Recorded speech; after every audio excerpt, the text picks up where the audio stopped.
Okay, hi guys, and welcome to the show. And as you've probably guessed by the introduction, we're finally getting to review a Rolex Daytona. So this is the Daytona Cosmograph reference 116518.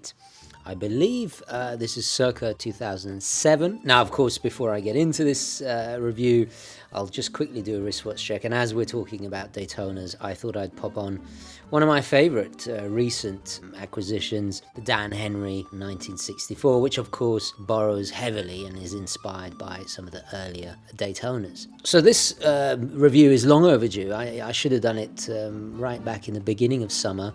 We had the pleasure of being invited to a good friend of the channel. I'll refer to him as Mr. X.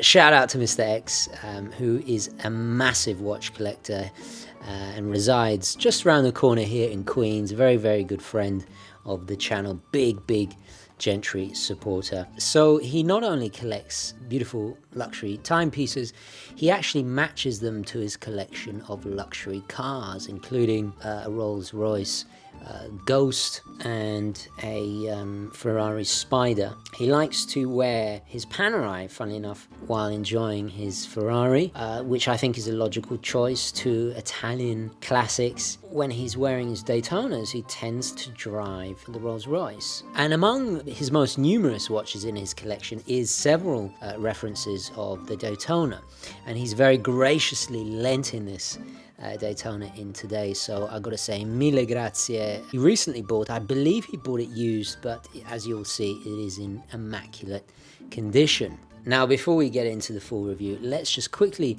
have a run through of the history of this truly special racing watch. For most of Rolex's history, chronographs took a little bit of a back burner compared to their more famous three-handed models. The company did produce chronographs, especially during World War II, when they introduced the first oyster-cased chronograph. But unfortunately, it was not a success, even though I must admit I absolutely adore them.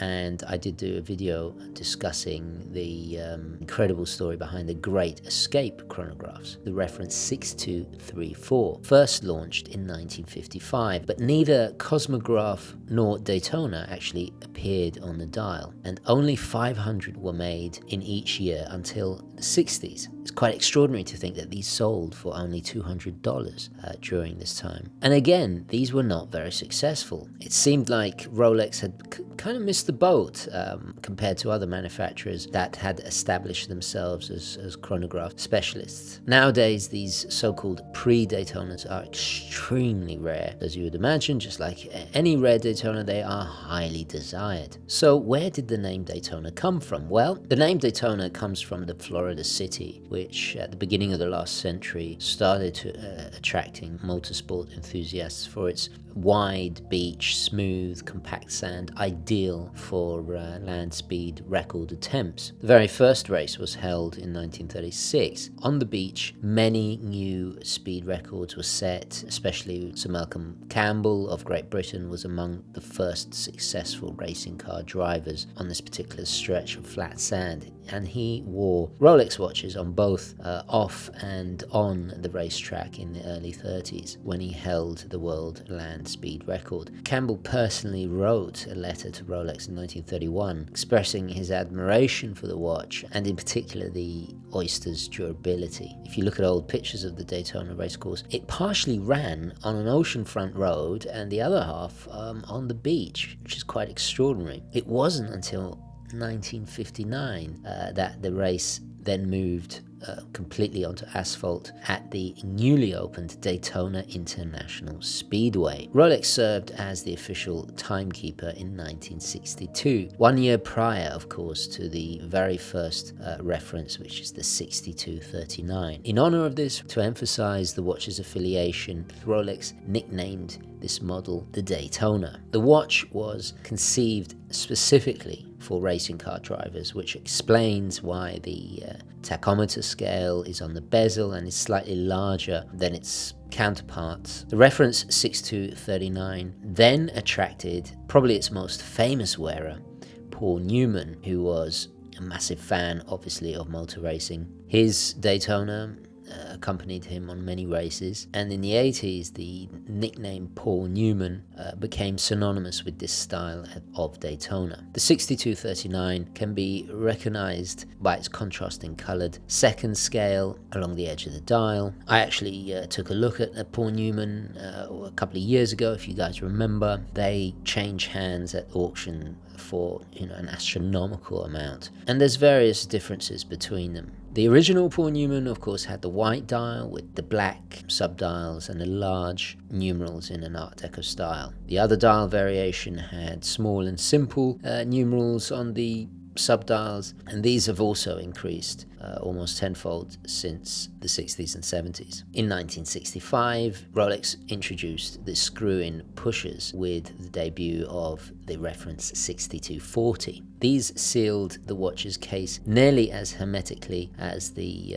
Oyster models without a stopwatch function. The bezel of the reference 6240 was black with an acrylic inlay. In the 70s, Rolex introduced the 6262, which was manufactured only for 1 year in 1970 and is one of the rarest and highly desired. It marked Rolex's return to an engraved bezel with the unthreaded pushers. They raised the balance's frequency to 21,600 vibrations an hour. All of these classic Daytonas contained the value caliber 72. Rolex extensively reworked this caliber, equipping it, for example, with their own shock absorption device. The last references with the hand-wound movements were the 6263 and the 6265, which were produced from 1971 all the way to 1988. These are incredibly valuable. Just to give you an example, Christie's auctioned one in 2013 for nearly £1 million Swiss francs, which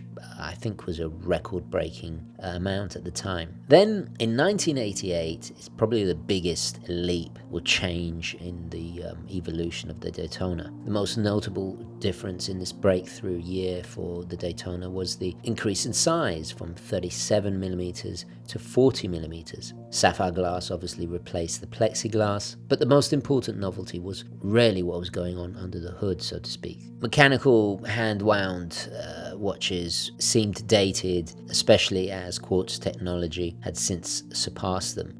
So that year, Rolex decided to introduce the first automatic Daytona. Rolex decided to go with Zenith's famous El Primero movement, which we've reviewed several times. Incredible piece of engineering. As we all know, this was introduced in 1969. Rolex made major changes to the El Primero, including slowing down its frequency from 36,000 to 28,800 vibrations an hour. This resulted in a longer power reserve and, of course, longer service intervals because less friction on the moving parts. Rolex named this movement the 4030. During this time, demand for sporting chronographs took off. There were waiting lists for as long as 3 years. Rolex continued to offer the models in steel, all yellow gold, which was then later joined by two-tone and white and rose gold variations. In 2000, Rolex decided to introduce its own in-house caliber, the 4130, to replace the El Primero. This was completely in-house manufactured and introduced a lot of Rolex's own proprietary technology, which we'll discuss in just a moment. This change is most visible on the dial, where the running seconds subdial has been shifted from the 9 o'clock to the 6 o'clock, and the centers of the elapsed minutes and running seconds subdials are now positioned slightly north of the dial's equator. In 2013, the Daytona celebrated its 50th birthday with the release of a platinum version with a brown ceramic bezel. And then in 2016, the company then began offering further versions with this bezel made out of Cerachrome, which of course is Rolex's own high-tech, extremely robust material. These more contemporary Daytonas also featured what's become commonplace with modern Rolex: the signed rehort, the chromalite loom, flip block safety clasp that was first introduced in 1994 was upgraded with the vastly improved easy link hidden in the clasp, as well as a much more substantial bracelet. And then here we are at the present day. But let's rewind a bit and take a look at my friend's mid-2000s version. This is the 18 karat solid yellow gold, and I really do mean solid yellow gold. There's no other metals, well, apart from the components of the movement inside. It really is quite striking. We have a white dial, and a true white. It's not cream, it's not any kind of beige, it's a snow white gloss. It's very reminiscent of enamel, actually. It has an enamel-like quality to it. So we'll get the dimensions out of the way first. The diameter is 40 millimeters. We have a height of only 12.3 millimeters, which is quite impressive for an automatic chronograph. Lug to lug is just a smidgen over 47 millimeters with a 20 millimeter lug width.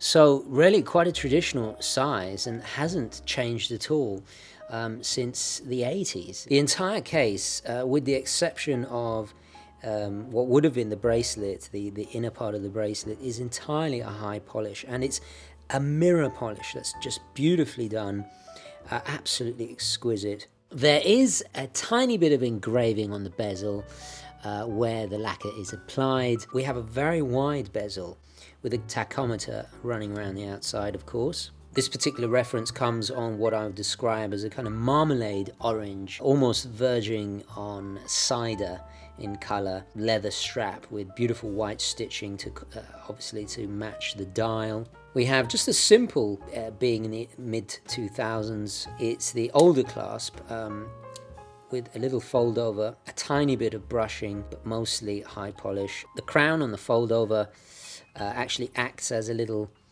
groove where you can get a grip of it. 5 micro adjustments with the extra part of the strap just underneath it. Extremely high quality, genuine leather, stamped, Swiss made.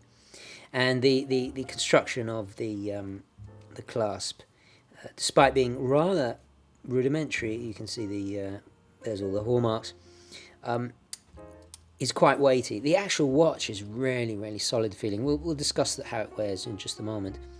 But the real attraction has got to be in that dial. We have a complex layout, a 30-minute register at the 3 o'clock, 12-hour counter at the 9, and then at the 6, the main seconds. And also there's no date, so the dial is just perfectly laid out. A really sublime symmetry to it. There are no cut-off numerals. The hands are what I would describe as baton or sandwich stick hands, because they have a little bit of lacquer embedded in between, and they also have superluminova. So this is just before the introduction of chromolite, or the switch to chromolite. We have extremely small luminescent markers, applied markers, at the 9, 6 and 3 o'clock with applied numerals, and of course the Rolex crown proudly displayed at the 12 o'clock. The sub-seconds have yellow gold frames. I love the sunken concentric circles of the sub-dials with the center section raised at the same level of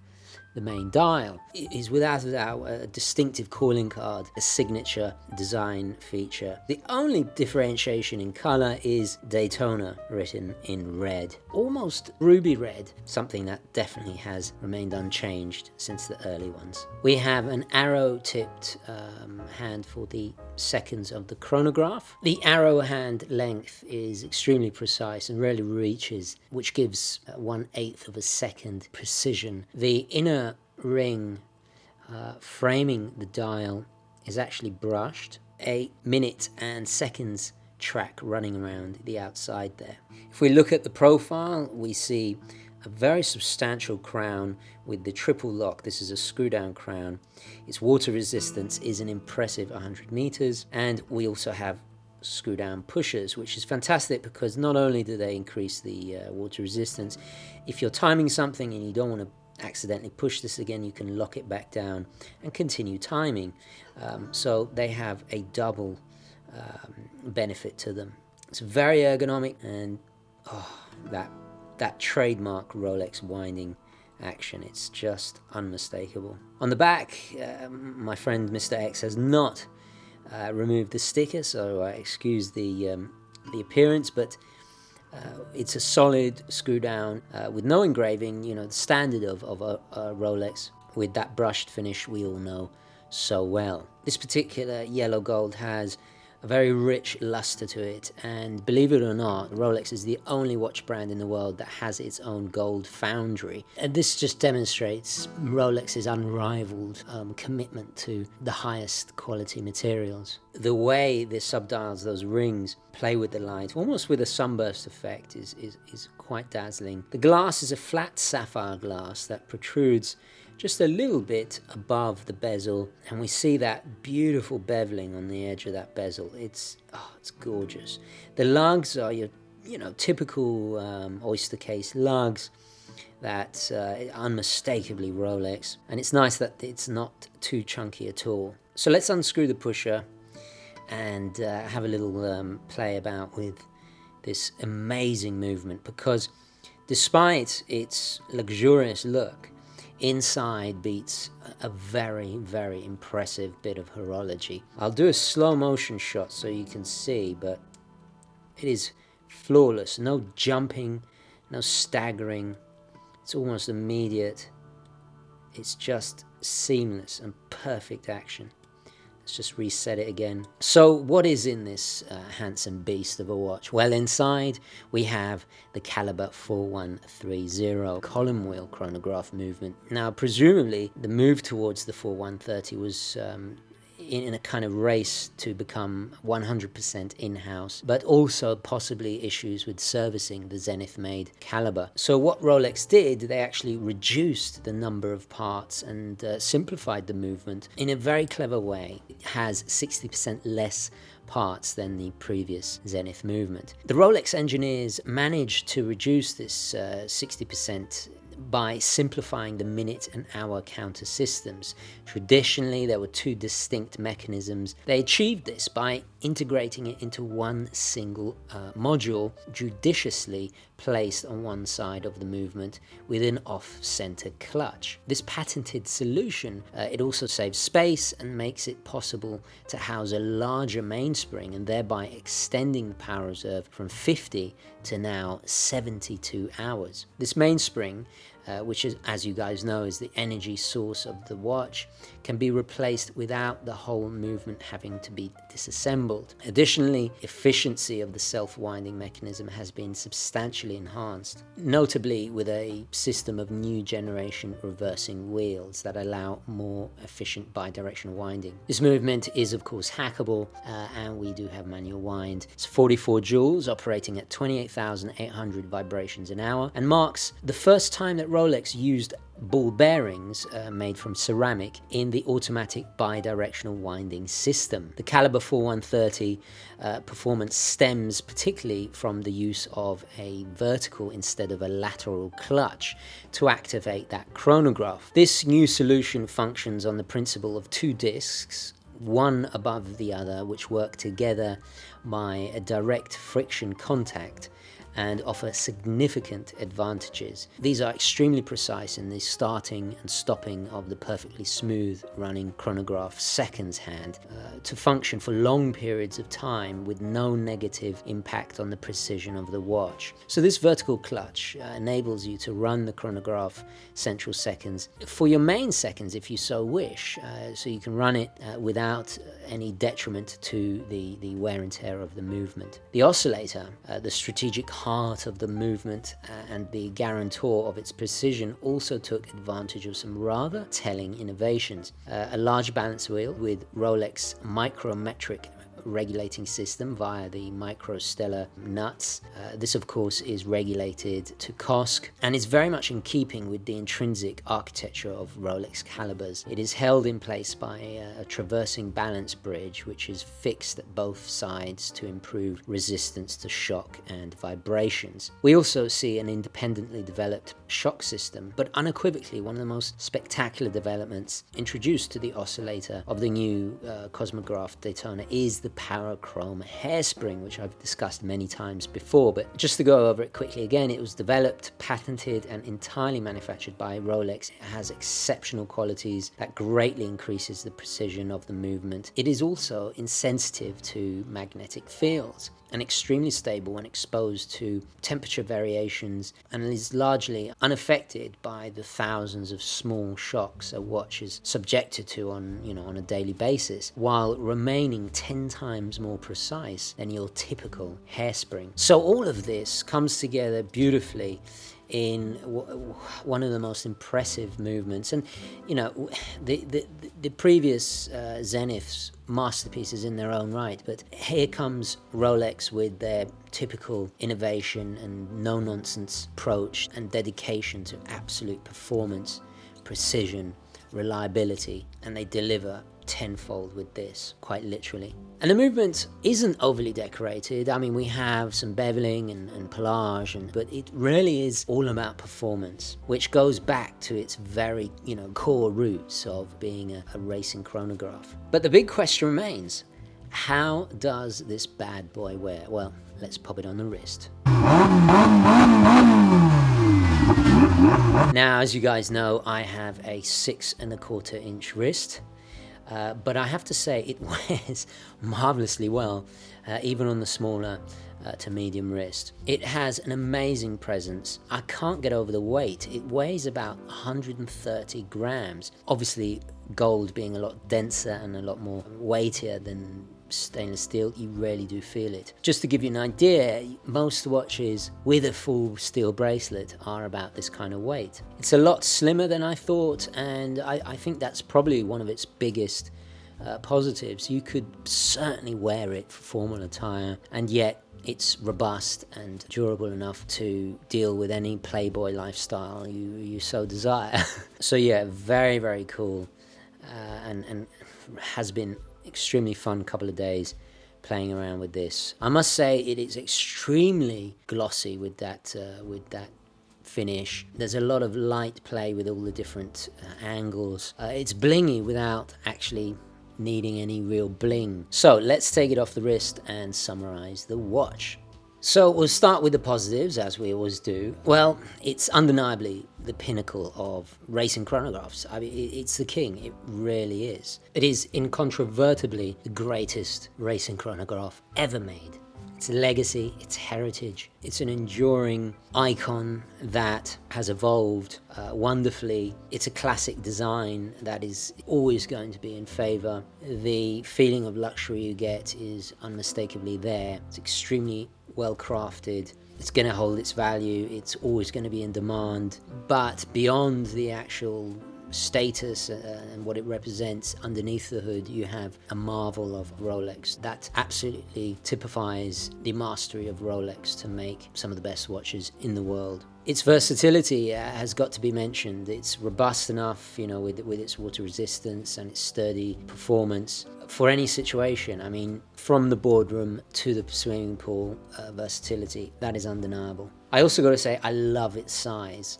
You guys know I always complain watches well, not complain, but I always critique that watches are a little bit too big. This has the almost perfect size. Obviously, I prefer, as you can tell by my little 38mm, I prefer the vintage Daytonas. If you recall, a long time ago, we went to an auction to take a look at the Paul Newman, and I tried it on, and that was perfect. At the end of the day, this is not overdone. It's a crowd pleaser in terms of its size. And now we're going to get into its negatives. The price. I mean, okay, you have that security that it's Rolex. It's almost one of the safest commodities to invest money in if you're all about that. The downside is it's an extremely expensive watch for what essentially it does. But if you have the money, you're willing to pay for it, then the value of anything is always in how much you're willing to pay for it. So it's a gift and a curse. I personally think they are overpriced. I think there's a lot of hype around them,